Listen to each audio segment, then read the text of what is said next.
So here's our new Rokform multi-tool.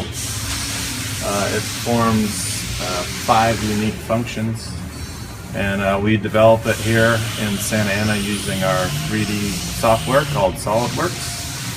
And it has, it's going to be made out of machined aluminum, and we'll machine it right here in Santa Ana as well.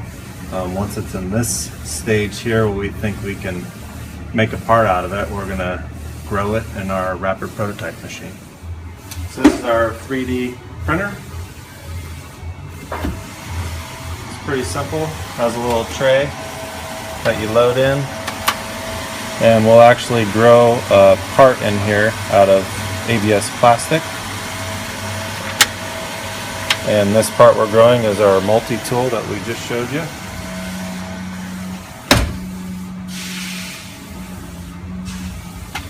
And we'll come back in about 2 hours and it'll be done.